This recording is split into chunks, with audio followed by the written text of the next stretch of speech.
ಓಂ ಶ್ರೀ ದುರ್ಗಾಯ ನಮಃ. ಇವಾಗಿನ ವಿಚಾರ ಮಾಟ ಮಂತ್ರ ಹೇಗೆ ಮಾಡುತ್ತಾರೆ ಅಂತ ಗೊತ್ತಾ ನಿಮಗೆ?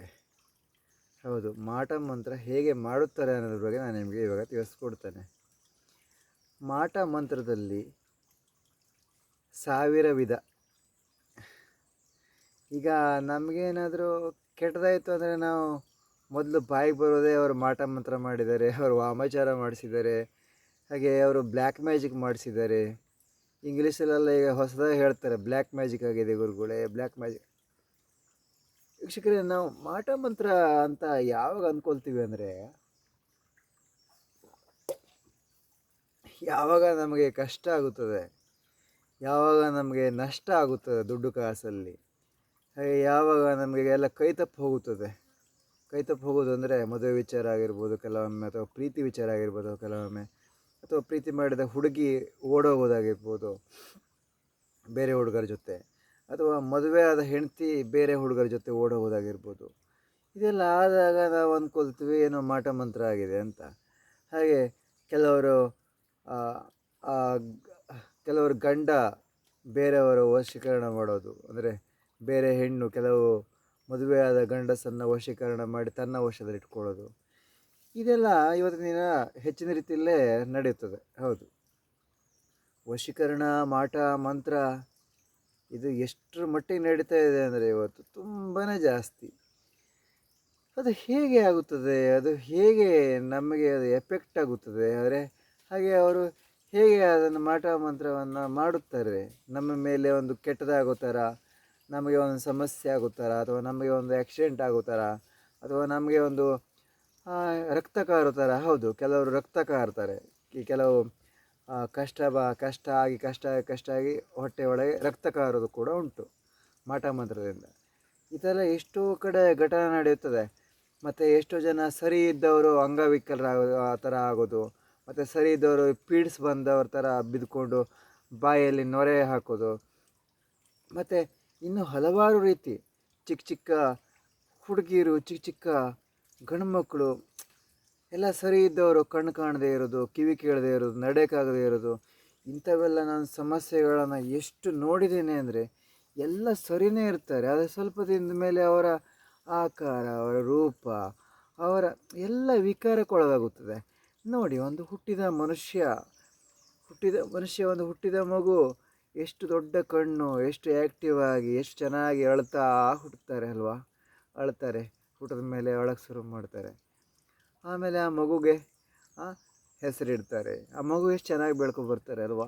ಆ ಒಂದು ಮಗು ಕಂಡ್ರೆ ಎಷ್ಟು ಪ್ರೀತಿ, ಎಲ್ಲರೂ ನೆಕ್ಕೋಬೇಕು, ಒಂದು ಮಗುನ ಒಂದು ತಬ್ಕೋಬೇಕು, ಒಂದು ಮುದ್ದು ಮಾಡಬೇಕು ಮಗುನ ಅಂತ ಸಾಮಾನ್ಯವಾಗಿ ಎಲ್ಲ ಹೆಂಗಸರಿಗೂ ಅನಿಸೋದೆ. ಕೆಲವು ಗಂಡಸರಿಗೂ ಕೂಡ ಒಂದು ಮಗುನ ಪ್ರೀತಿ ಮಾಡಬೇಕು, ಆ ಮಗುನ ಚೆನ್ನಾಗಿ ನೋಡ್ಕೋಬೇಕು ಅಂತ ಅನ್ನಿಸ್ತದೆ. ಆದರೆ ಸಮಸ್ಯೆಗಳು ಹೇಗೆ ಎದುರಾಗ್ತವೆ ಅಲ್ವಾ. ನೋಡಿ, ಸಮಸ್ಯೆಗಳು ಹೇಗೆ ಎದುರಾಗ್ತವೆ ಒಂದು ಮಗುಗೆ, ಒಂದು ಹುಟ್ಟಿದ ಮಗುಗೆ. ಎರಡ ವೀಕ್ಷಕರೇ, ಸಮಸ್ಯೆಗಳು ಮಗುಗೆ. ಹುಟ್ಟಿದ ಮಗು ಅಂದರೆ ನಾವು ಬೇರೆಯವ್ರ ಕೈ ಕೊಟ್ಬಿಡ್ತೇವೆ, ಯಾರೋ ಅಪರಿಚಿತರು ಕೈ ಕೊಡ್ತೇವೆ. ಯಾರೋ ಅಪರಿಚಿತರ ಕೈ ಕೊಟ್ಟು ಮಗು, ಎಷ್ಟು ಜನ ಮಗು ಕೂಡ ಹೊತ್ಕೊಂಡು ಹೋಗೋದಿದೆ ಅಲ್ವಾ. ಇದು ಎರಡನೇದು ವಿಷಯ. ಇನ್ನು ಮಗುನ ನಾವು ಬೇರೆಯವ್ರ ಹತ್ರ, ವಯಸ್ಸಾದವ್ರ ಹತ್ರ ಕೊಟ್ಟಾಗ ಅವರು ಕಚ್ಚಿದ ಎಂಜಲನ್ನು, ಅವರೇ ತಿನ್ನಿದ ಒಂದು ಆಹಾರವನ್ನು ಮಗುಗೆ ತಿನ್ನಿಸಿದ್ರೆ, ಅದು ಕೂಡ ಒಂದು ವಿಷ ಆಗಿ ಆ ಮಗುಗೆ ಎಷ್ಟು ಎಫೆಕ್ಟ್ ಆಗುತ್ತದೆ ಗೊತ್ತಾ ನಿಮಗೆ. ಎಷ್ಟೋ ಜನ ಅಜ್ಜಿರು ಒಂದು ಒಳ್ಳೆ ಮಗುನ ಕಂಡ್ರೆ ತುಂಬ ಇಷ್ಟಪಡ್ತಾರೆ, ಅರ್ಥ ಆಯ್ತಾ. ಅವರ ಗಂಡ ಇರಲ್ಲ ಅಜ್ಜಿಗೆ, ಅರ್ಥ ಆಯ್ತಾ, ಕೆಲವು ಅಜ್ಜಿಗಳು. ಆಗ ಮಗುಗೆ ಅವ್ರು ಕಚ್ಚಿದ ಎಂಜಲನ್ನೆಲ್ಲ ಹಾಕಿ ತಿನ್ನಿಸ್ತಾರೆ. ಆ ಅಜ್ಜಿಗೆ ಒಂದು ದೇವ್ರ ಭಕ್ತಿ ಇರಲ್ಲ ಕೆಲವು ಅಜ್ಜಿಗಳಿಗೆ. ಆಗ ಮಗು ಆ ಕಚ್ಚಿದ ಎಂಜಲ್ ತಿಂದು ಆ ಅಜ್ಜಿ ಥರ ಕೂದಲು ಹಣ್ಣಾಗುವಂಥದ್ದು, ಆ ಅಜ್ಜಿ ರೂಪನೇ ಬರುವಂಥದ್ದು ಮಗುಗೆ. ಇದೆಲ್ಲ ಎಷ್ಟೋ ನೋಡಿದ್ದೀನಿ. ಎಷ್ಟೋ ಮಕ್ಕಳನ್ನು ಅಜ್ಜಿದಿರು ಕೈ ಹಿಡ್ಕೊಂಡು ಕರ್ಕೊಂಡು ಹೋಗ್ತಾ ಇರ್ತಾರೆ. ತಾಯಿ ಮೊಬೈಲ್ ಹಿಡ್ಕೊಂಡು ವಾಟ್ಸಪ್ ಮಾಡುವಂಥದ್ದೆಲ್ಲ ನಾನು ನೋಡಿದ್ದೀನಿ, ಅರ್ಥ ಆಯ್ತಾ. ಬರೀ ಅಜ್ಜಿದಿರಲ್ಲ, ಬರೀ ಅಜ್ಜಿದಿರು ಹಾಗೇನೆ ವಯಸ್ಸಾದವರು ಒಂದು ಮೊಮ್ಮಕ್ಕಳು ಚಿಕ್ಕ ಮಗುನ ಆಡಿಸ್ಬಾರ್ದು ಅಂತಲ್ಲ, ಆದರೆ ಒಂದು ಮಗುನ ಪಾಲನೆ ಮಾಡೋದು, ಒಂದು ಮಗುನ ಕರ್ತವ್ಯ, ದೊಡ್ಡಾಗೋರಿಗೆ ನೋಡ್ಕೊಳ್ಳೋದು ತಂದೆ ತಾಯಿಯ ಕರ್ತವ್ಯ, ಅರ್ಥ ಆಯ್ತಾ. ತಂದೆ ತಾಯಿಯ ತಂದೆದು ಕರ್ತವ್ಯ ಆಗಿತ್ತು. ಎಷ್ಟು ಬೇಕಷ್ಟು ಮಕ್ಕಳು ಮಾಡ್ಕೊಂಡ್ರು, ದೊಡ್ಡ ಮಾಡಿದ್ರು, ಅವರ ಕರ್ಮ ಫಲನ ಅನುಭವಿಸ್ಕೊಂತ ಗಂಡಕ್ಕಿಂತ ಮೊದಲು ಹೆಂಡತಿ ಅಥವಾ ಹೆಂಡತಿಗಿಂತ ಮೊದಲೇ ಗಂಡ ಹೋದರೂ ಅವ್ರ ಪಾಡಿಗೆ. ಅರ್ಥ ಆಯ್ತಾ? ಅದು ಅವರವರ ಕರ್ಮಫಲ. ಪ್ರತಿಯೊಬ್ಬರಿಗೂ ಇಲ್ಲಿ ಕರ್ಮಫಲ ಅಂತ ಇಲ್ಲಿ ಪ್ರಕೃತಿಯ ನಿಯಮ ಇದೆ ಮೊದಲಿಂದನೂ. ನನಗೂ ಬಂತು, ನಿಮಗೂ ಬಂತು, ಎಲ್ಲರಿಗೂ ಇಲ್ಲಿ ಪ್ರಕೃತಿ ಒಂದು ಸರಿಯಾದ ಶಿಕ್ಷೆ ಕೊಡ್ತಾನೇ ಇರ್ತದೆ. ಅರ್ಥ ಆಯ್ತಾ? ಅದನ್ನೆಲ್ಲ ನಾವು ಗ್ರಹಿಸಿದ್ರೆ ಮಾತ್ರ ನಮ್ಗೆ ಗೊತ್ತಾಗೋದು. ನಾವು ಮೊದಲು ಗ್ರಹಿಸಬೇಕು. ಅದಕ್ಕೆ ನಾನು ಹೇಳೋದು, ಎಲ್ಲವನ್ನು ಗ್ರಹಿಸಬೇಕು. ಪ್ರಾಣಿಗಳನ್ನು ಗ್ರಹಿಸಬೇಕು, ಪಕ್ಷಿಗಳನ್ನು ಗ್ರಹಿಸಬೇಕು. ಆಗ ನಮಗೆ ಎಲ್ಲ ವಿಚಾರಗಳು ಅರ್ಥ ಆಗುತ್ತವೆ, ಆಚಾರಗಳು ಅರ್ಥ ಆಗುತ್ತವೆ, ಮಾಟ ಮಂತ್ರ ಅಂದರೆ ಏನು ಅಂತ ಅರ್ಥ ಆಗುತ್ತದೆ. ಹಾಗೆ ಎಲ್ಲಿಂದ ಸಮಸ್ಯೆ ಬರುತ್ತದೆ, ಹೇಗೆ ಸಮಸ್ಯೆ ಬರುತ್ತದೆ ಅನ್ನೋದು ಅರ್ಥ ಆಗುತ್ತದೆ ಅಂತ ನಾನು ನಿಮಗೆ ಎಷ್ಟೋ ವೀಡಿಯೋಗಳಲ್ಲಿ ತಿಳಿಸ್ಕೊತ ಬಂದಿದ್ದೇನೆ. ಎಷ್ಟೋ ಲೈವ್ ಬಂದಾಗ ಕೂಡ ನಾನು ನಿಮಗೆ ತಿಳಿಸ್ಕೊಡ್ತಾ ಬಂದಿದ್ದೇನೆ. ಹೌದು, ಮಾಟ ಮಂತ್ರ ಪ್ರಯೋಗ ಒಂದು ಬಲಿ ಕೊಡೋದ್ರಿಂದ ಆಗುತ್ತದೆ, ಪ್ರಾಣಿ ಬಲಿ. ಅರ್ಥ ಆಯ್ತಾ? ಕೆಲವರು ಮನುಷ್ಯರ ರಕ್ತ ಕೂಡ ಕೊಡ್ತಾರೆ, ಅದೇ ಕೈ ಕಟ್ ಮಾಡಿ ಹೀಗೆ ರಕ್ತ ಕೊಡುವಂಥದ್ದು. ಅರ್ಥ ಆಯ್ತಾ? ಆಗ ಒಂದು ದೇವರು ಕ್ರೋಧರಾಗಿ ಅವರಿಗೆ ಒಂದು ಕೆಟ್ಟದ್ದು ಮಾಡುವಂಥದ್ದು. ಆಮೇಲೆ ಇನ್ನೊಂದು